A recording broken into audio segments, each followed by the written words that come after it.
Now will we see the magic?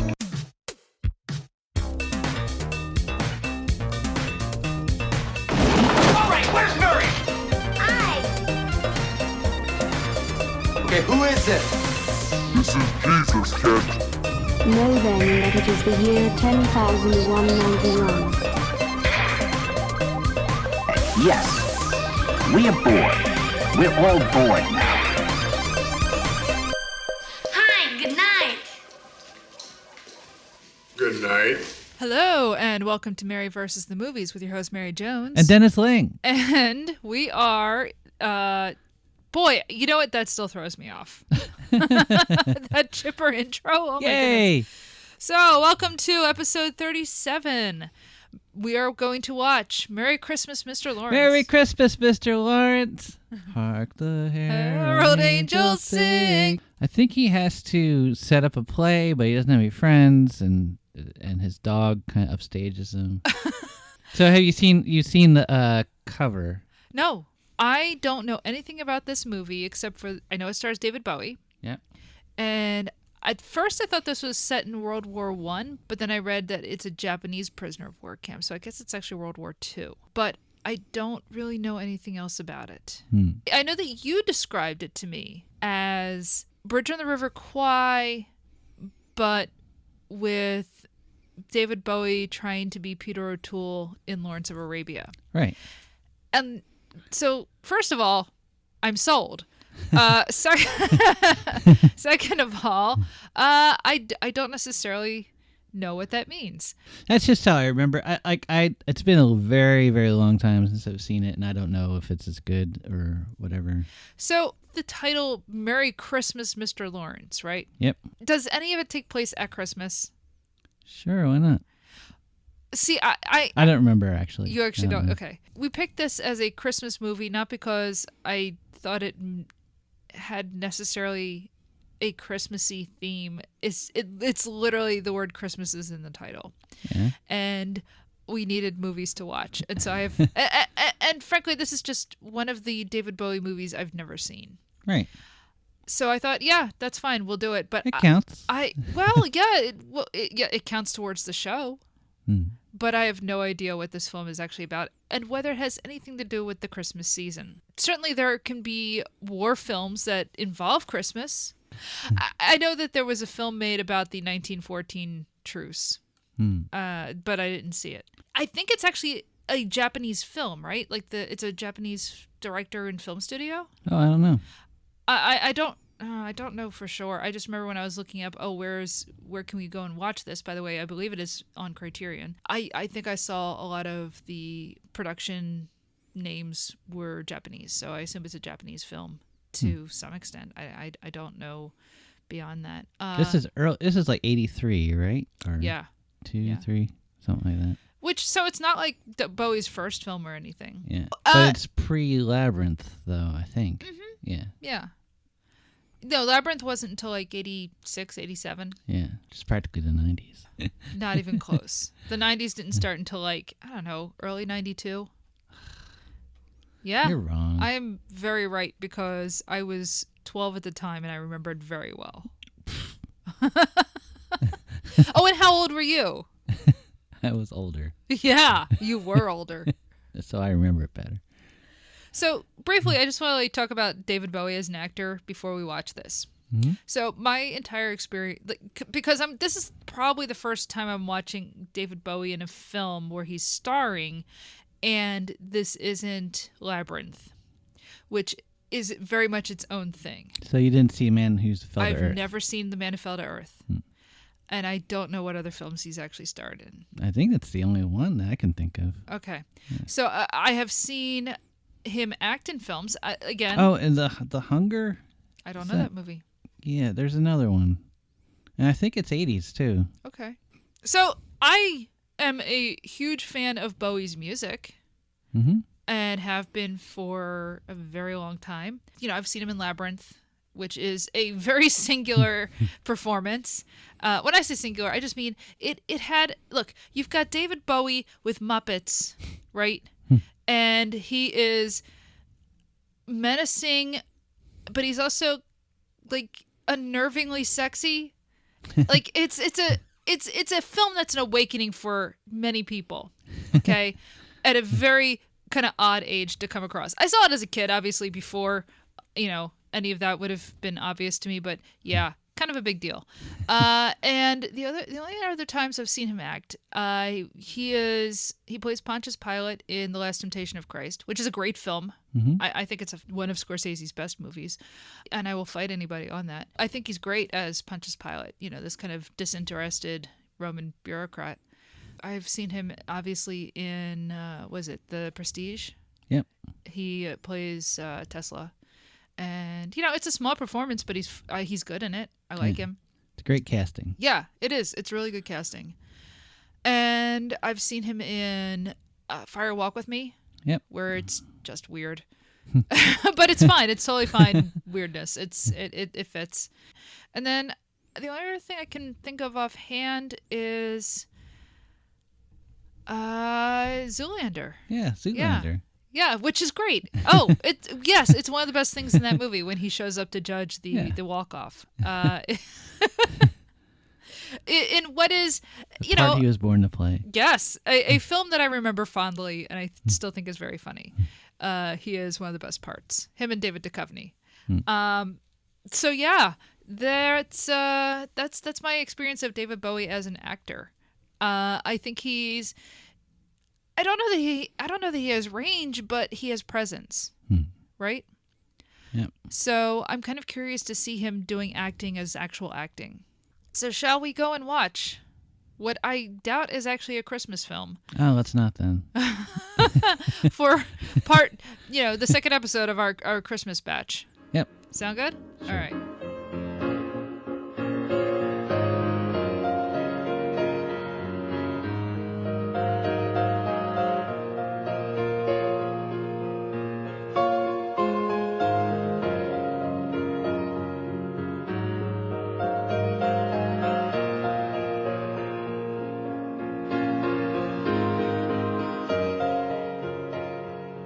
There's a lot I don't know about Japan. And so I'm going to just start us off with apologizing for what is, ignorance, but without malice, hopefully. And also, I'm going to do my best in pronouncing Japanese names. Right. Me too. And so please forgive us for screwing up when we do. So first off, I saw this, I think I was a kid. I saw it on cable. I probably missed one of the early scenes where like two guys get caught in some kind of homosexual situation. Uh-huh. I'm sure I didn't get it at all. Yeah. Like I fully, at the end, David Bowie is buried up into his neck in the sand. Uh-huh. And I'm pretty sure that what I thought was like, okay, well, once he gets out of this, the big fight will be amazing. So you're watching the end of this movie and waiting for David Bowie to just like burst forth from the sand. It's a war movie, of course. There's got to be a big like fight Arnold at the Schwarzenegger. end. Yeah. It's for the big escape scene. Yeah. So, and what happens is 4 years pass by and oh, he died, and it's like what? Yeah.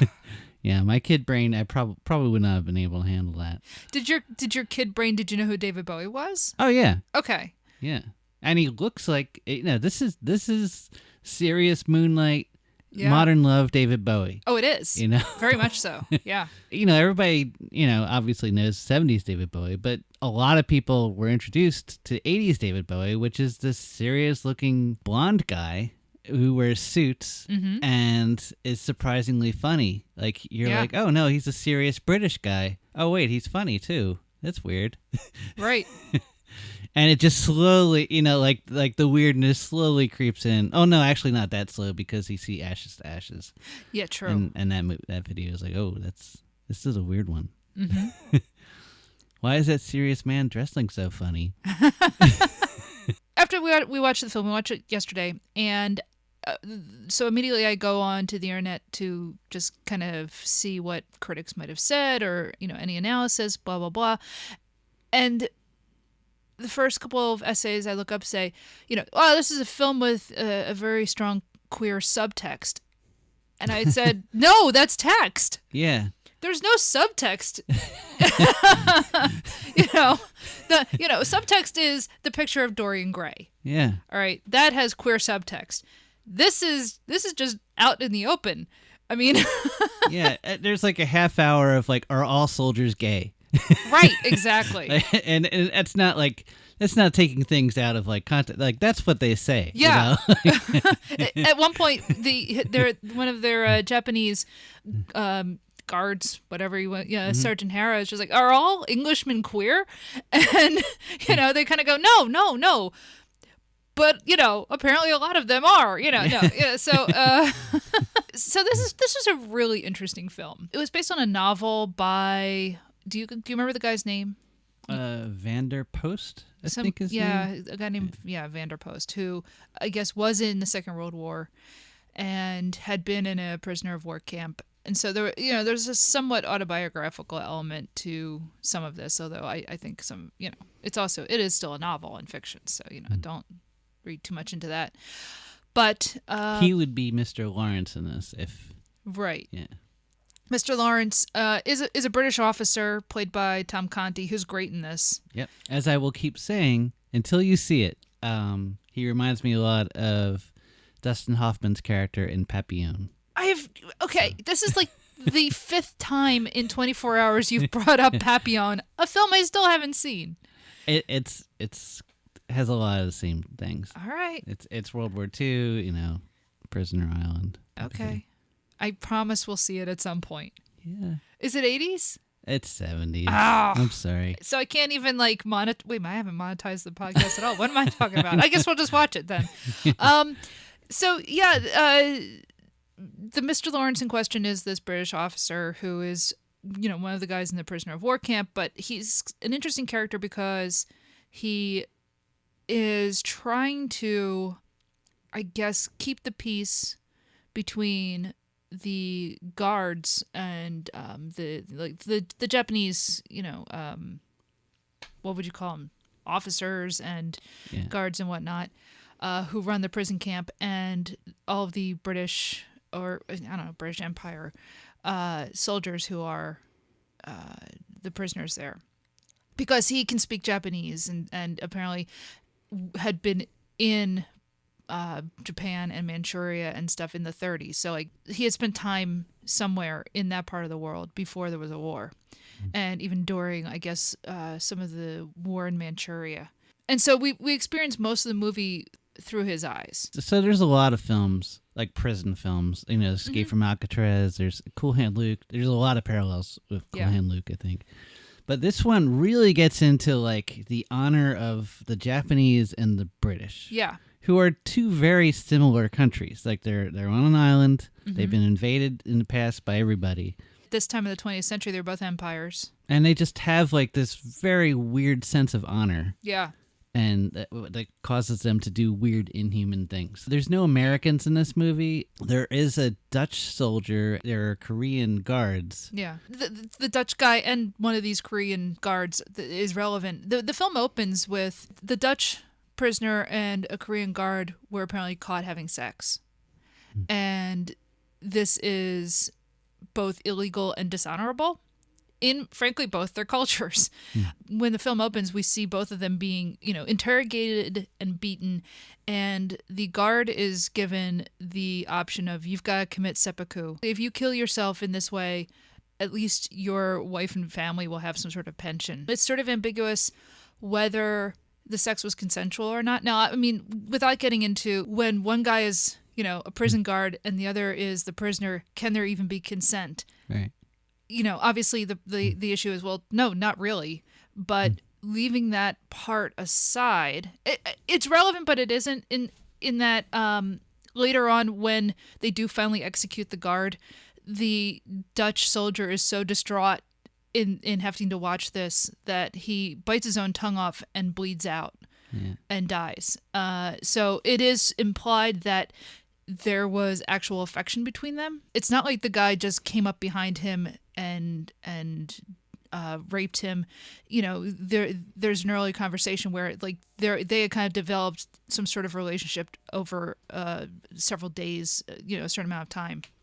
And so you have this as sort of the opening of the film where they have to punish, this guy. That's sort of there just to explain, I guess, homosexuality wasn't just a problem, say, in the West, but in Japan, this was considered dishonorable, and you could not. It was a betrayal of the Bushido Code, which is like, their honor code. That's kind of the setup of the film, is watching this particular case play out. Meanwhile, in a different part of, I guess, the war.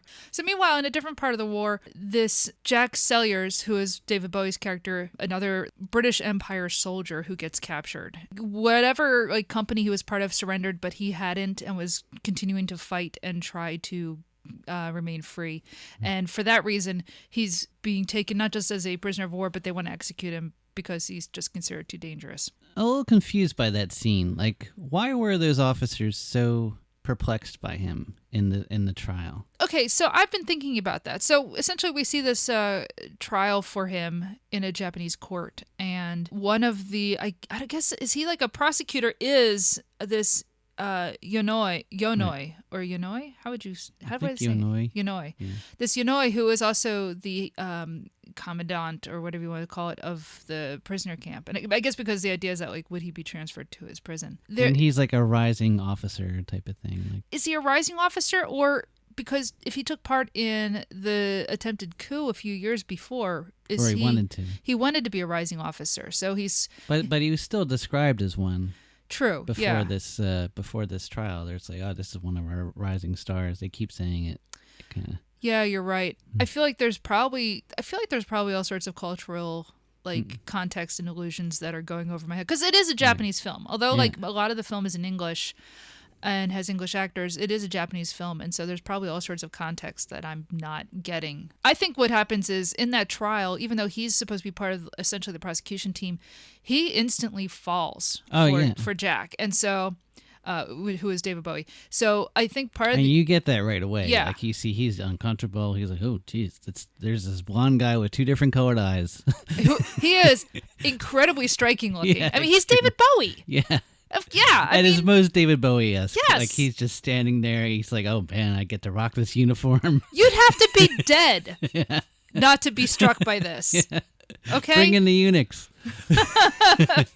They want to execute him. They even put him in front of a firing squad, and they don't. And I assume that the idea of the film is that it's this Yonoi who, I don't want to say he sabotages the execution, but he makes it that it's a mock execution. And instead, Selliers is transferred to the prison camp because he's just suddenly obsessed with this guy. He can't kill him, but he also can't admit to himself that he is overwhelmingly attracted to him. It's not just because of same-sex attraction would be dishonorable. I think there's also the fact that it's a white guy. It's the enemy. Yeah. There's a lot of reasons why this is an extremely forbidden attraction. Selliers gets transferred to this prison camp, and it turns out Lawrence, our main guy, knew him in a different time during the war, that they've served together, and so they they fall back into like a friendship. Selliers is so striking as a person that you kind of have to experience him through Lawrence, I think. He and Yonoi are both these unattainable kind of androgynous beings in the movie. Yeah. And I think that's partially done to casting. Yeah. Because, yes, David Bowie is Selliers, but then Ryuichi Sakamoto, who is a Japanese composer, I guess he did like a lot of like electronic composition and pop music and rock music in Japan in like the 70s and 80s. And went on to become like a film composer. And I think this is the movie that kind of brought attention to him as a film composer. Yeah. But he's also a star. So. No, yeah, he was a big star in Japan, I think. Essentially, the director Nagisa Oshima cast two rock stars to square off against each other. It's definitely like a really fascinating like tension. Yeah, it's a weird format for a movie because they're at the center of the movie, but they don't really drive the plot. Like, it's kind of like about watching them. Part of the film centers on these two guys. I think Selliers has this weird, I don't know if he's attracted to Yonoi or if he just sees him as a challenge. Like there's something very inscrutable about Sellers in what he is feeling, other than just a sense of defiance.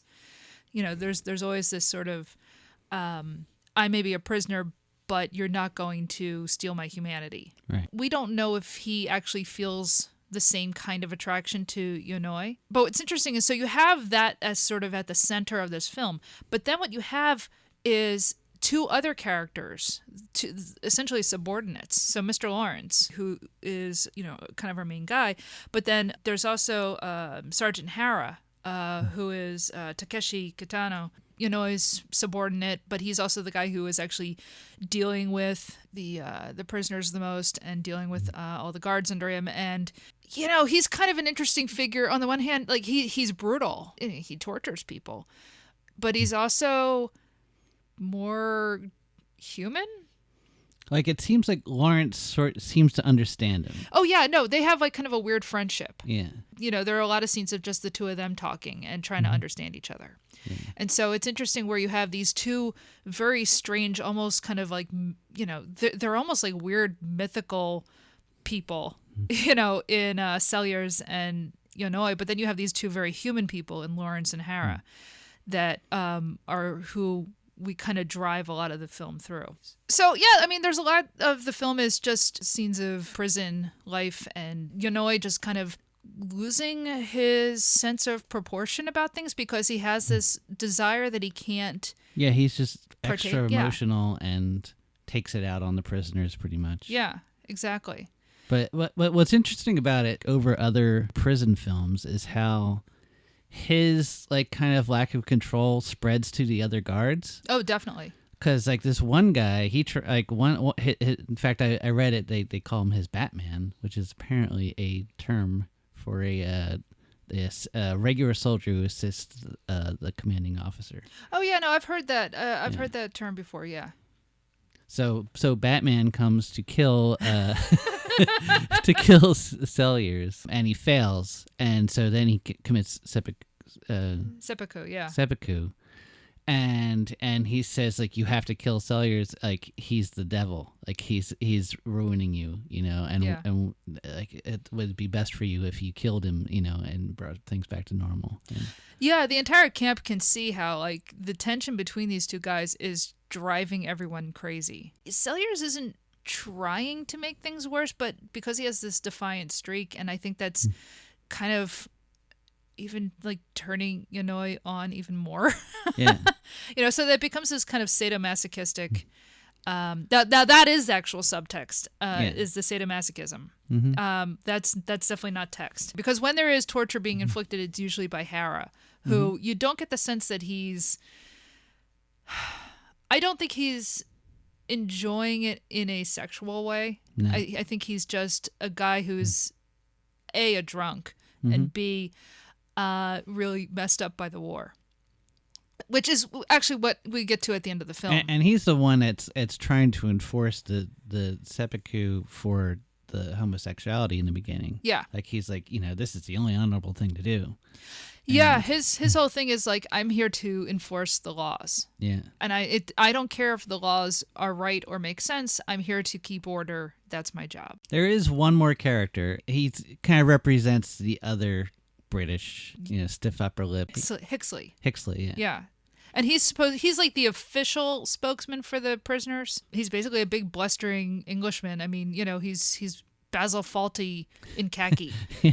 The thing about Yonoi is that he, so his backstory is that he wanted to be part of this incident called the February 26th incident, which is this whole thing where these young officers rose up in Imperial Japan. Like they were all like brutal and stuff, but these were like the young poor officers and stuff. And so his shame is that he didn't die with the other officers who were executed in this Imperial incident. Yeah. I guess it's interesting that he has this shame about his past where he didn't do the honorable thing. Right. Okay. But also like as rigid and as following the rules as he is, he also has kind of rebellious ideology in him that he feels shame for not following. Right. And so that, I think, is compounding the way that he is feeling about Sellers and his attraction to him. Yeah, I feel like he sees like the spirit of those soldiers in Sellers. Oh, I like that interpretation. Yeah, that's nice. And what's good is then you have a parallel situation in a way in Sellers' backstory, which we get an entire interlude. And I'm fascinated when films do this. We get this entire interlude in the middle of the film where you have Sellers' backstory. And the film takes us to, they don't say exactly where we are, but it's either Australia or South Africa. I assumed he was either, well, first of all, everybody's accent is not English when we do the flashback. That's number one. Number two, if you look at the architecture of the houses that they're living in, that is not English architecture. That is definitely something built in a colonial situation. It's kind of like, because the house looks a little bit like American Gothic. Oh, it's definitely late 19th century Western architecture.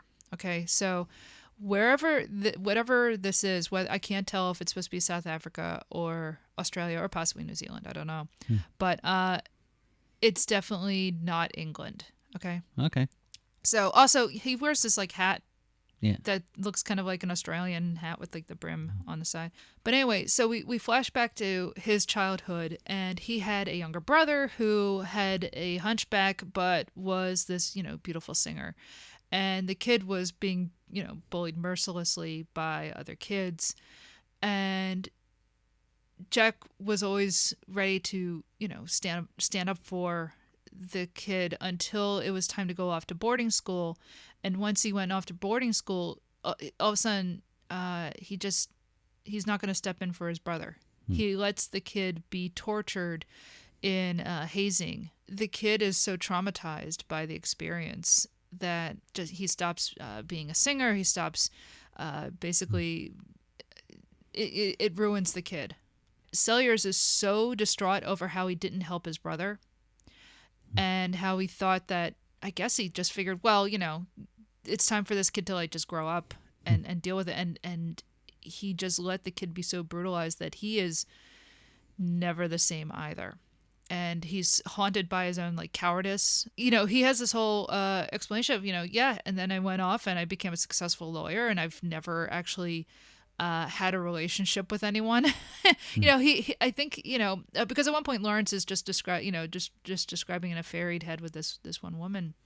It's not clear whether Lawrence is married or not. He's just said he happened to have this relationship at some point.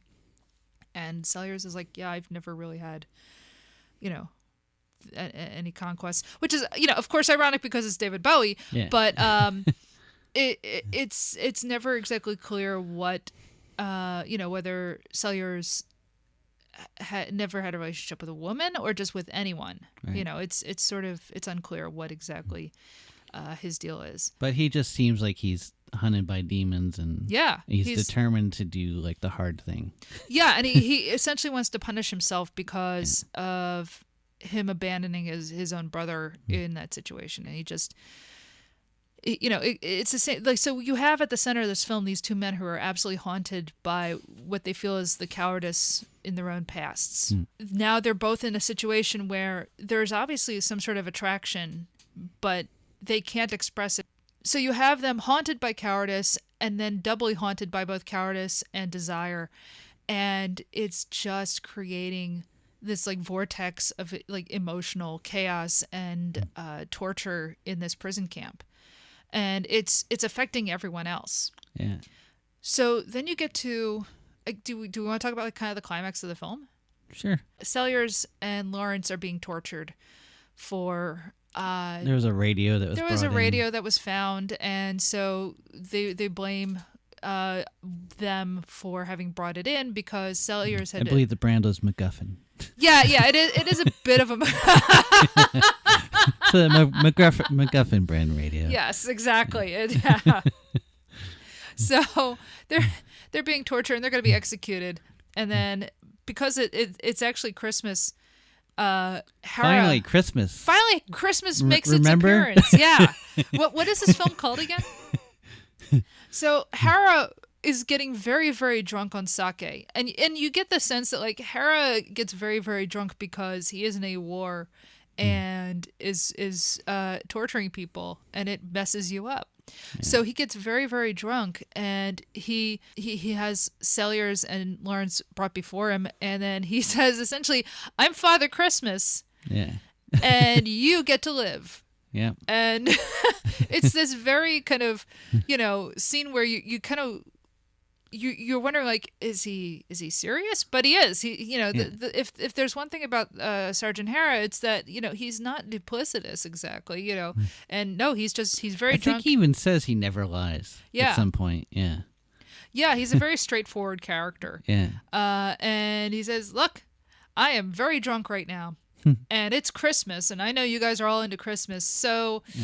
Merry Christmas. I'm Santa Claus. I'm Santa Claus. You get to live. Yeah.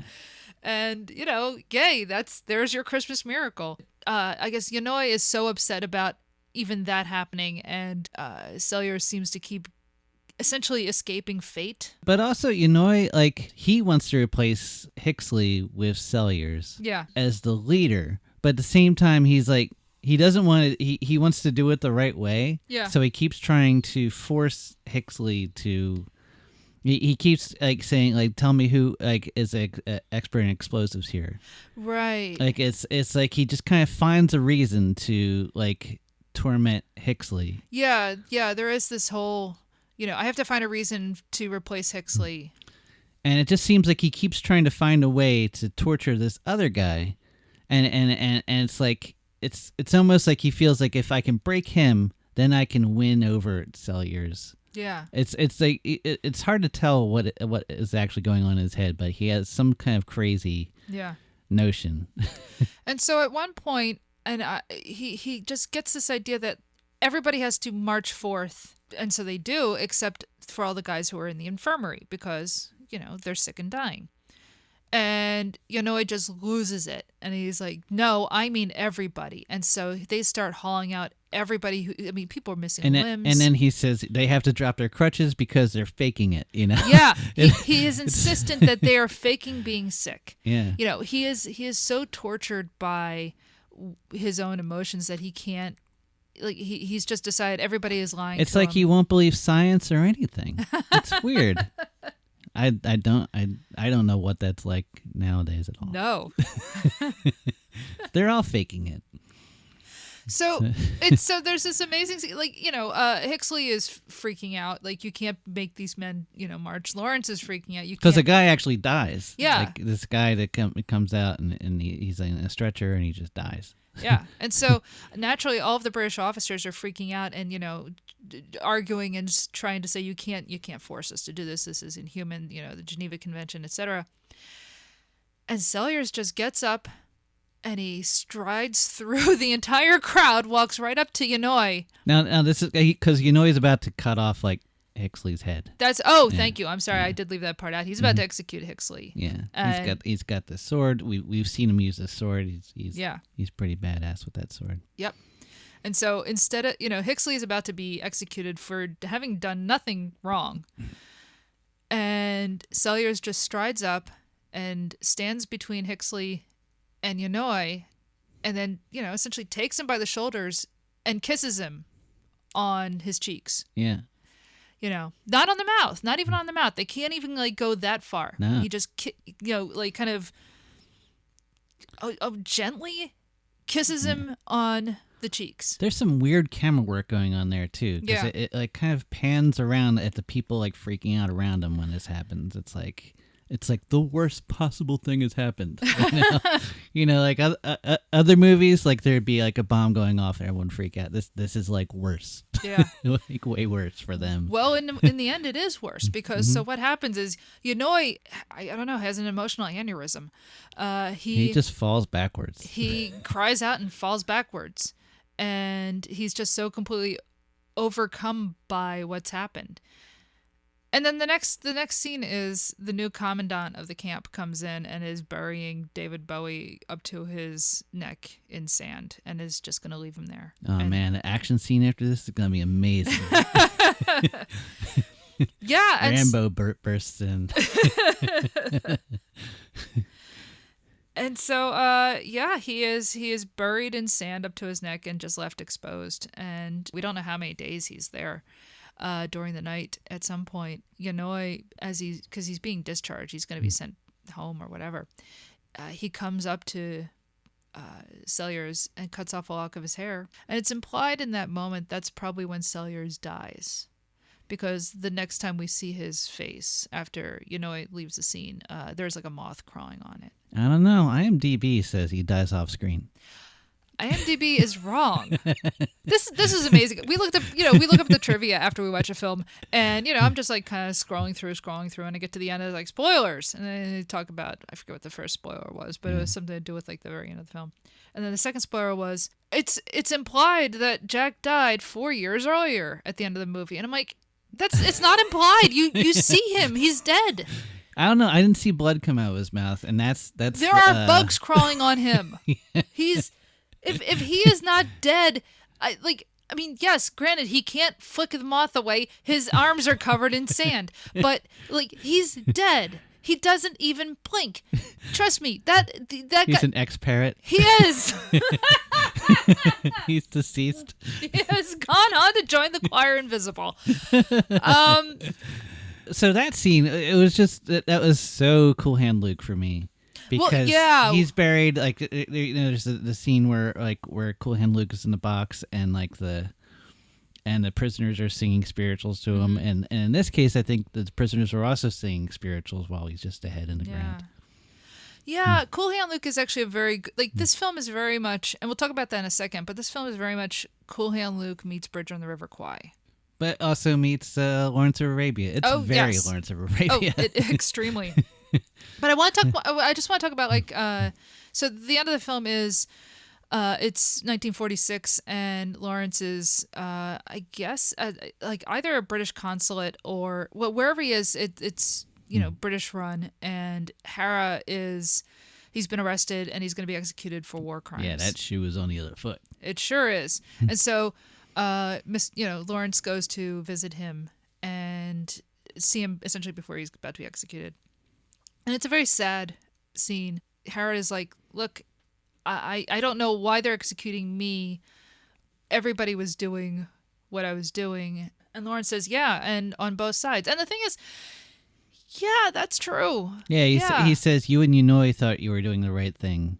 Yeah. And he says, maybe nobody is doing the right thing or whatever. Yeah. And I think, which isn't to say that I don't think the film is excusing their war crimes at all, but it's saying that war makes people into monsters, but the monsters can be on both sides. Yeah.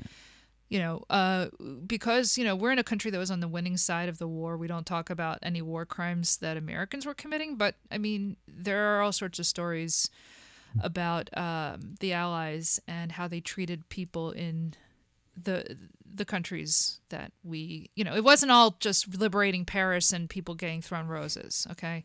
I don't think the film is excusing war crimes at all, but it is trying to find some sort of nuance, in a way to talk about how war can make you monstrous, but also codes of honor are up for debate. And I think it's a film trying to say these things are not cut and dry. And where is there a place to find is there a way to move on without just executing everyone? But I want to talk about that kiss. I found that kiss really interesting. This is a Christmas movie in a weird way. Not just because it's called Merry Christmas, Mr. Lawrence, which is actually like the last line of the film. This is the Hara, talking about how he's going to be executed and everything. But he, the last thing I want to do is that he and Lawrence does is reminisce about the time that he played Santa Claus essentially and stayed his execution. And so, and Hara just takes like kind of this joy in the thought of, the time he didn't kill a guy. Yeah. And, Incidentally, like also like reversed is that when Lawrence was in the POW camp, he spoke Japanese. Hera did not speak English. Right. But Hera has learned a bit of English. Yeah. While in prison, and before he just said, I think, "Merry Christmas, Lawrence." Yeah. And at the end he finally says, "Merry Christmas, Mr. Lawrence." It's like he's learned more, I guess. He's learned English, but also I think there's a sort of the war is over, so you're not a whatever British officer, you're Mr. Lawrence now, which is interesting. But I find interesting the idea that this is framed as a Christmas movie. It basically what I'm circling around is when Sellers steps in front of the execution and essentially is saying, "Take me in his place." And it does so by kissing the guy. I think there is an intentional kind of inversion of the Judas kiss in the Gospels. Jesus is in the garden and Judas identifies him with a kiss. Right. And that is the moment where, Jesus is arrested and he's going to be executed. So what, Sellers does here is he's acting as a sacrifice. And so he's acting as sort of a Jesus figure by stepping in between a guy who shouldn't, is about to be executed, and instead he is being the one executed. Yeah. Even though he hasn't actually done anything. To be fair, neither has Huxley, but and so I think, the kiss is a really interesting one to me because it's not just, there's this erotic tension and there is all this emotional turmoil, but I do think there's sort of this implied, as I said, an inversion of the betrayal kiss. It's the opposite in that sense. So yeah, I think there's a really interesting quasi-religious element that's being kind of mixed up with ideas about masculinity and homosexuality and just sexuality in general, and honor codes, and it's a really complex film in terms of all of the themes going on. Cool Hand Luke, of course, is also a metaphor for Jesus. Yeah. And I think that they're both playing off of this idea. While I was watching the movie, I thought a lot about Cool Hand Luke. There's a lot of scenes that reminded me of, like, just the setup, like everything about the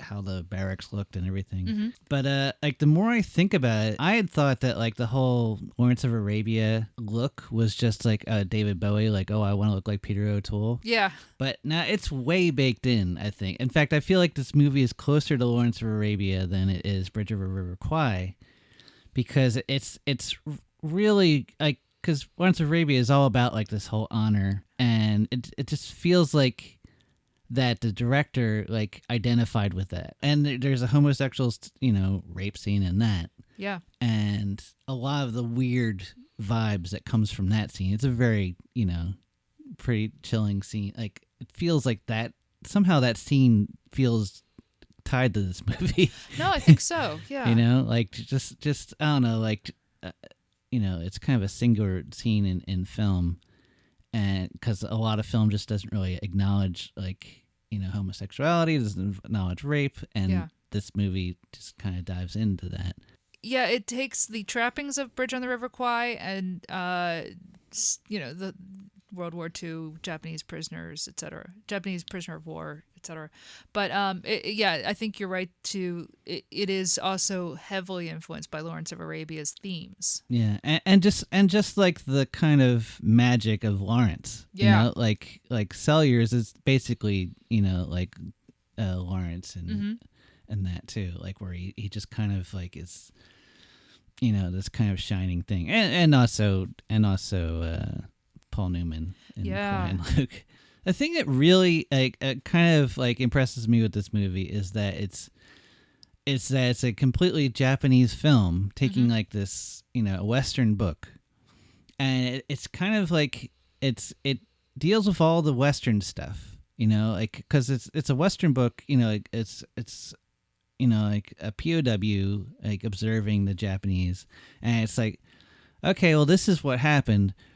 We're going to show you why the Japanese were that way. You know, Yeah. it feels like no Englishman would have dwelled as much on like how the guards are feeling. True. And yeah. and this movie really gets into the guards and like the different, like how all the different guards are feeling, and it made me think about like Cool Hand Luke, whereas like I don't really think about the guards in Cool Hand Luke. I just think, oh, they're just bad guys. Yeah. But this movie kind of suggests that like, so Godfrey, who's like the guard with the sunglasses, like that somehow like him wearing those sunglasses all the time like makes him inhuman. And it Godfrey makes, in Cool Hand Luke. in Cool Hand Luke, yeah. And it's like him being inhuman makes all the other guards feel like they could be inhuman, Right. because they have this totem that they can follow. Okay. You know, and I feel like that Yanoi's like kind of paranoia and weirdness and just like, you know, violence like rubs off on all the guards. You know, like all his feelings just kind of like filter through like all the guards and stuff, and only Hera is like trying to hold it together. And the irony being that like Hera, he's brutal, but I don't think he's ever delusional. It's interesting that this is a Christmas movie. I mean, we already talked about that, but I do have one thing. Oh, yeah, go one ahead. more thing. Yeah. So Oshima, his other films, like his are you all want like to talk these- about the director? Yeah. Yeah, the director. He has like these kind of like sexually explicit films. So he came out of what, like the Japanese New Wave? I think so. Yeah, like from the 60s onward. But in the 70s, he had this film called In the Realm of the Senses Okay. that had like this like unstimulated sex, like actual sex between the actors. This is a clean and- podcast. Sorry. Where are we going? So I'm just saying that like all his other films are really explicit, Oh, okay. and yeah. this one is not. Yeah. Like there's like one of the films after this is Sex with a Monkey, and You don't see that on screen, do you? it's implied. Yeah, I don't know. They don't talk a lot. Like I looked up articles on it, and the articles don't say much about it. So Wow. Okay. but his films were like a lot of them were banned. So this one is kind of like him being subtle. Well, it is, Yeah. though. I mean, I think this is an incredibly interesting and nuanced, and it is a subtle film and complex. Yeah. I don't know this director's other films, but they could be very interesting. Wow, that sounds like quite a career. So yeah, lastly, is this a Christmas movie? Sure. I mean, I asked that question because, you know, nowadays people are like, oh, you know, it's a Christmas movie. Die Hard's a Christmas movie. People have been saying that for 10 years. Look, Die Hard's great, but, you know, after a while you kind of just roll your eyes because it's the bacon is awesome of the 2010s. And it's like, yeah, okay, Yeah. settle down. It was funny for like 2 years. Yeah, and now I it's, guess. yeah. I don't and know. It wasn't even funny for that long. Yeah. And you know, and every so often you see like, you know, well, blah blah blah is a Christmas movie. Personally, I'm still on the hobby horse of The Lion in Winter as a Christmas movie All right. because A, it is set at Christmas, and B, it's a family being mercilessly cruel to each other. And who hasn't had Christmases like that? Empire Strikes Back. No. There's snow. It's a family movie. Eventually, Oh my God, is Fargo a Christmas movie then? of course. No. But I like the idea. I do think this is interesting as a Christmas movie, not in terms of the, I don't know, Anglo-American concept of Christmas as snow and pine trees and Santa Claus exactly. You know, which is more just winter festival. It's not even Christmas of family and gifts. I think this is more interesting of a Christmas movie in terms of what is sacrifice and redemption, and having your life spared. I think if you want to think about this as a Christmas movie, you're getting into actual like Christian themes that I don't know if the director or even the writer intended, but which I think you could ferret out from this film. Controversially, because it's also about homosexual longing, but I think we should go down that route. I think I think you did call Bowie queer Jesus in this. I did, yes. Yeah. When the film ended, I said, "Oh, that was the Christmas of queer Jesus." Yeah. Yeah, and I still, you know what? I stand by it. Peace on earth, can it be? And years from now, perhaps we'll see the day of glory. See the day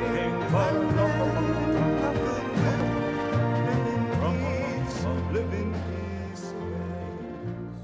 So that was Merry Christmas, Mr. Lawrence, starring David Bowie, Tom Conti, Ryuichi Sakamoto, and Takeshi Kitano, and directed by Nagisa Oshima. You know what? This movie had 2 rock stars. Yeah? Did you know that this podcast had 2 rock stars? Stars is really stretching that word. But this is true. Speaking of Christmas, speaking of rock stars, well, speaking of music, yeah, so we are, you probably know, given him, who listens to this show, we are also a band called Death Elf, DETHELF. So every year for the last few years, we have submitted songs to John Solomon's 25-hour holiday marathon on WPRB, which usually runs from about 5 o'clock on Christmas Eve through 6 p.m. on Christmas Day, and always solicits new submissions. And so we've been submitting It's for a all few Christmas years. music. It's guaranteed you definitely hear a song you've never heard before. Oh, absolutely.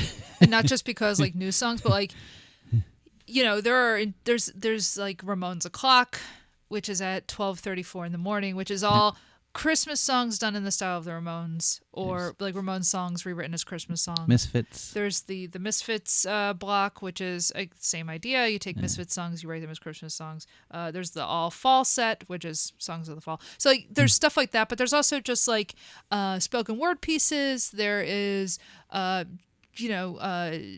bits of performance art, I guess you might say. There is the 20-minute free jazz story, Snail Dartha, the story of Jerry the Christmas Snail, which I look forward to every year, and that is always a part of our Christmas morning. I mean, it's just a really cool show, but we always submit to that, and we've been doing that the last few years, and we will have something ready for Christmas Eve or Christmas Day. Hopefully it'll make it. Well, yeah, our songs are usually good enough to put on the air, I think. Yeah. I hope. But in the meantime, if you want to hear our previous songs, such as Christmas on Venus, Silent Night, Gritty Night, or Elf Strike, which is about the elves going on strike, a song very relevant to the year 2021. You can go over to our Bandcamp page, which is DeathElf, DETHELF.bandcamp.com. That song, by the way, was inspired by the animators' strike of 1941. That's true. Yeah. Dennis was reading about the animators' strike and decided he was going to write a Christmas song about the elves going on strike, and it is a fun song. Yeah. Please go check out our Bandcamp page and listen to us, and go and listen to John Solomon's 25-hour holiday marathon on Christmas Eve and Christmas Day. In the meantime, you can follow us on social media. We are Merry VS Movies on Twitter, and you can write to us. We are merryvsmovies@gmail.com. Please write to us with any suggestions, comments, complaints, corrections. We are always happy to hear from you. I have to apologize to Jessica, who wrote to us, and I didn't see it for like a week or two because I haven't been checking the email, because frankly nobody's been writing to us because they usually contact us through Twitter. But please do email us, because we are very happy to hear from you. You can write about and review the podcast on Apple. We are available on Apple Podcasts.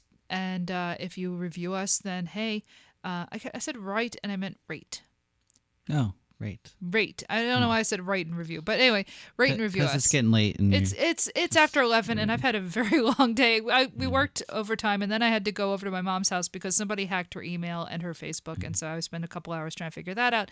And you had to be on a show. And then I was on Patrick Rappa's show on Instagram, and that was a lot of fun. And yeah, I've had a very busy Monday, and I ate scrambled eggs for dinner because that's the kind of day it's been. And so anyway, we are available. Look at you, Frasier.